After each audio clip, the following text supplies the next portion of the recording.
عبادت اگر نہیں کر رہے تو ایک چوپال لگی ہوئی ہوتی ہے، اور یہاں بھی وہ دنیا بھر کی باتیں، ہنسی مذاق، ٹھٹا، وہاں اسٹالز لگے ہوئے ہوتے ہیں کھانے کے، تو ایک میلے کا ایسا سما بنا ہوا ہوتا ہے، تو وہ کھانے پینے کا دور چل رہا ہوتا ہے. تو اگر مدنی چینل کے توسل سے یہ بھی بیان کر دیا جائے کہ یہ لمحے زندگی میں بار بار آیا نہیں کرتے. فضول اور بیکار باتوں سے بچ کر، فضول اور بیکار باتوں سے بچ کر،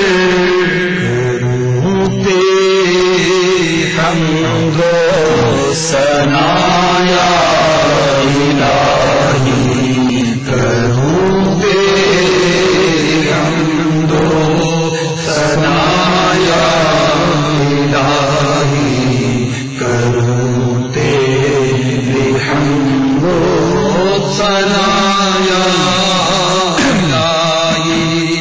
محمد اپنی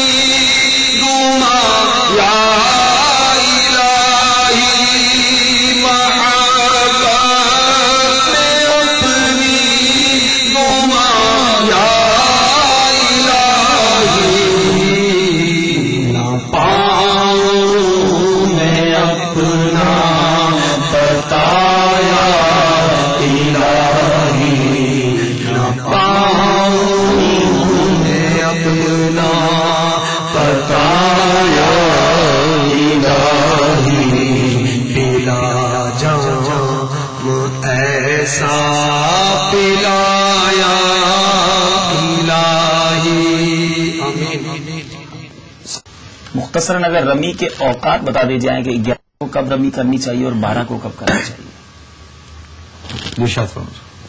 یہ 3 دن کی جو رمی ہے اس میں یوں ہے کہ 10 ذوالحجہ کی رمی کا تو تفصیلی بیان ہمارا ہو چکا کہ اس کے 3 اوقات بنتے ہیں، ایک سنت ہے، دوسرا مباح ہے اور تیسرا مکروہ ہے.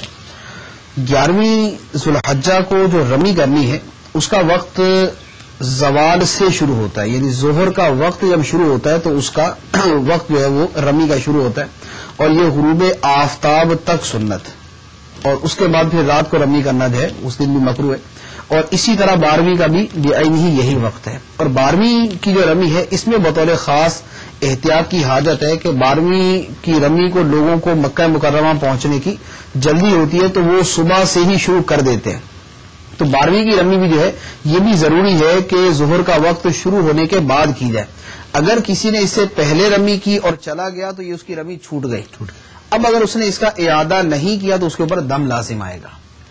اور 13ویں کی رمی یہ ہے کہ اگر کوئی جو ہے وہ 13ویں کی رات کو بھی ٹھہر گیا، جیسے اس کو وہاں پر مغرب ہو گئی، تو اب اس کے لیے سنت ہے کہ وہ وہاں پر ٹھہرے اور اگلے دن کی رمی کر کے جائے. اور اگر اس کو وہاں پر طلوع فجر ہو گئی، یعنی 13 ذوالحجہ کی فجر اس کو وہاں پر ہو گئی، تو اب اس پر واجب ہو گیا کہ اب یہ 13ویں کی بھی رمی کر کے جائے. اب یہ 13ویں کی رمی کے بغیر نہیں جا سکتا، اگر جائے گا تو اس کے اوپر دم لازم. 13ویں کی رمی کا وقت بھی اسی طرح زوال کے بعد. 13ویں کی رمی کا وقت یوں ہے کہ 13ویں کی رمی کا جو وقت ہے یہ زوال سے شروع ہوتا ہے، یعنی ظہر کے وقت کے بعد سے مسنون ہے، یہ کہ ظہر کا وقت شروع ہو تو مسنون ہے. لیکن اگر کسی نے ظہر کے وقت سے پہلے بھی رمی کر لی تو یہ اس کی رمی ہو جائے گی. 11 اور 12 میں یہ ہے کہ اگر اس نے ظہر کا وقت شروع ہونے سے پہلے رمی کی تو اس کی رمی ہوئی نہیں، اس پر دم لازم آئے گا. اور اگر 13 تاریخ کو اس نے ظہر سے پہلے رمی کر لی تو مکروہ ضرور کیا لیکن اس کی رمی ہو گئی، اس پر دم لازم نہیں ہوگا. ماشاء اللہ. پھر اس کے بعد طواف رخصت ہے. اس کے بعد پھر طواف رخصت ہے، وہ آفاقی حاجی پر واجب ہے جو میقات کے باہر سے آیا، جیسے پاکستان سے جانے والے، تو ان پر طواف رخصت ہے. تو طواف رخصت یہ ہے کہ طواف الزیارہ کے بعد جو بھی طواف کیا جائے گا وہ طواف رخصت، طواف وداع ہوگا. تو یہ اس کا واجب طواف ہے جو آفاقی پر واجب ہے. اور اس میں عورتوں اسلامی بہنوں کے حوالے سے اہم مسئلہ یہ ہے کہ اگر ان کے قافلے کے جانے کا وقت ہے اور ابھی تک انہوں نے طواف رخصت نہیں کیا اور ان کے جو ہے وہ باری کے ایام آ گئے تو اب ان سے یہ طواف رخصت جو ہے یہ معاف ہو گیا. اب طواف رخصت کے بغیر ہی واپس جا سکتے ہیں. کوئی دم وغیرہ کچھ نہیں؟ دم وغیرہ کوئی نہیں. اس کے بھی تفصیلی احکام اور دیگر مدنی پھول رفیق الحرمین میں موجود ہے. 19 مدنی پھول ہیں طواف رخصت کے. ماشاءاللہ. اور یہ الحمدللہ امیر سنت نے جو ہمیں حج کا طریقہ ارشاد فرمایا، اس میں بھی اس کی کافی وضاحت موجود ہے. اس میں بطور خاص جو ڈاؤٹ ہوتا ہے نا عام طور پہ، یعنی جس مسئلے کی وجہ سے لوگ تشویش میں ہوتے ہیں وہ یہ ہوتا ہے کہ جیسے طواف رخصت کسی نے کر لیا، اب اس کو اس کے بعد موقع نہیں ملا، تو اب عام طور پر اسلام بھائی سوال یہ کرتے ہیں کہ جب مکہ مکرمہ سے روانہ ہونا ہے تو کیا دوبارہ طواف کرنا واجب ہے؟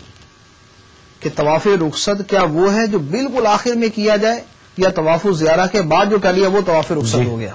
تو اس میں مسئلہ یہ ہے کہ طواف زیارہ کے بعد جو طواف کیا وہ طواف رخصت ہو چکا، یہ واجب ہے، یہ واجب ہے، یہ ہو گیا. اب اس کے بعد جو وہ طواف کرے گا تو اس پر طواف رخصت جو ہے یہ کرنا واجب نہیں ہے، وہ اس کا واجب ادا ہو چکا. البتہ مستحب ہے کہ جب روانگی کا وقت ہو اس وقت بطور خاص ایک طواف کر لے، تاکہ آخری وقت آخری جو اس کا عمل ہو وہاں پر مکہ مکرمہ میں یہ اس کا طواف ہونا چاہیے. وہ بھی ایک کیفیت ہو کہ اللہ کے کرم سے اس در پاک پر حاضری ہوئی، اب نہ جانے مجھ گناہ گار کو یہاں آنا نصیب ہوگا کہ نہیں ہوگا. اشکبار آنکھوں سے ہو سکے تو الٹے پاؤں کعبۃ اللہ شریف پر نظریں جماتے ہوئے اللہ اکبر لوٹیے، اور لوٹتے لوٹتے یہ دعا بھی کرتے جائیے، اللہ تیرے کرم سے آیا، اپنے کرم سے پھر اس پاک در کی حاضری بار بار عطا کر، با ادب عطا کر، اور جو کوتاہیاں بھی ادبیہ ہوئی یا اللہ اپنے کرم سے معاف فرما دے.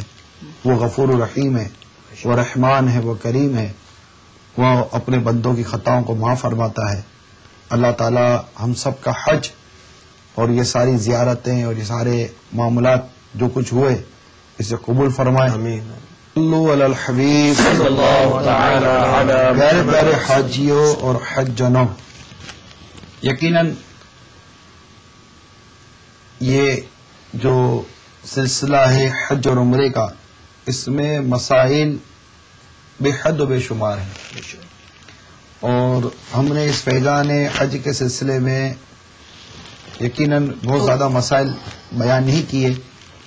کچھ طریقہ کار اور اس کے ظاہری باطنی آداب سے متعلق یہ فیضان حج میں ہمارے معاملہ چلتے رہے. اس کے بعد آپ جب اپنی رمی سے فارغ ہو جائیں گے اور پھر آپ دوبارہ مکہ مکرمہ میں حاضر ہیں، اس کے بعد ایک بڑا پیارا منظر ہوتا ہے جب آپ حج سے فارغ ہو جاتے ہیں نا، آپ مکہ مکرمہ میں، جب آپ مکہ مکرمہ کے اس وقت گلیوں میں آپ مطلب گلیوں میں جب آپ گھوم رہے ہوں گے نا، آپ کو ایک میٹھی میٹھی آواز کانوں میں آ رہی ہوگی. وہ ٹیکسی ڈرائیور جو ہوتے ہیں نا، مدینہ مدینہ مدینہ مدینہ مدینہ مدینہ مدینہ کی صدائیں ہوتی ہیں، اور آپ کو پکڑ پکڑ کر وہ ٹیکسی ڈرائیور اور دیگر پرائیویٹ بس ڈرائیور کہہ رہے ہیں کہ مدینہ جانا ہے، اس کو عربی میں کہہ رہے ہوتے ہیں، یعنی وہ مدینے میں جانا، مدینے میں جانا، مدینے میں جانے کی. تو وہاں یہ نہیں کیجیے گا کہ نہیں جانا، اگر آپ کو کہے تو یہ من نہیں جانا، جانا تو ہے انشاءاللہ، اور ایسا جانا ہے کہ کاش اس شان سے حاضری ہو، مجھ پر دیوانگی چھا رہی ہو، ہر رکاوٹ وہاں ہٹ گئی ہو، بس نظر میں ہو شاہ مدینہ.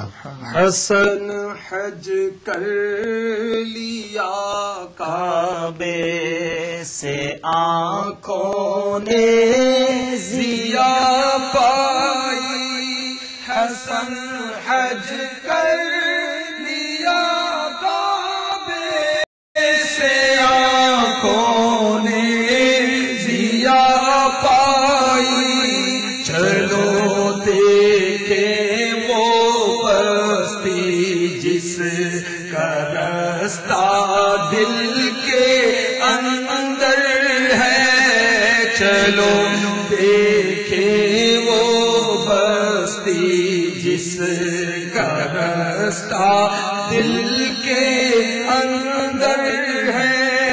ارے او سونے والے دل، ارے او سونے والے دل، ارے او سونے والے دل، ارے او سونے والے دل.